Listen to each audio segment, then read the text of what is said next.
One of the most important parts of ant keeping is feeding. Ants need nutrients from the food you feed them to both grow and sustain themselves.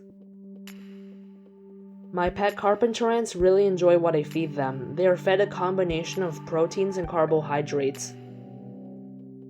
So first, what foods do they like? One obvious answer is honey, and my carpenter ants are always eager to eat honey. When they are presented with honey, they quickly expand their gasters to large sizes.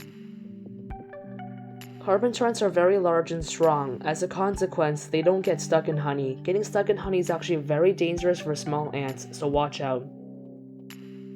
For proteins, I like to feed them beef and chicken. For any feedings, it's good to have a few tools to assist you. I use Q-tips, cotton, toothpicks, scissors, and most importantly, tweezers. Have some tin foil ready and have the foods properly prepared. I put all of the foods on top of the tin foil so it's easiest to clean. Carbohydrates.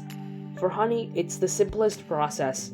To feed the honey easily and to make it easier to clean, simply put the backside of a Q-tip or your toothpick to the tip of the honey onto the tin foil.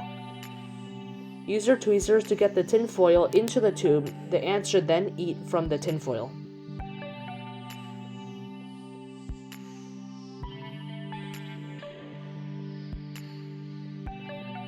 For proteins, I'll try to feed my ants chicken and beef. My parents first boil the meat so that any pathogens are killed, but it still retains its juice. Feeding this part is similar to the carbon, as in I put the meat on top of the tinfoil and then put it into the tube.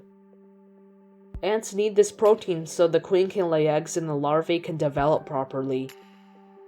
In conclusion, feeding your ants is very important. Feeding them properly can save a lot of time. If you enjoy, please like and subscribe.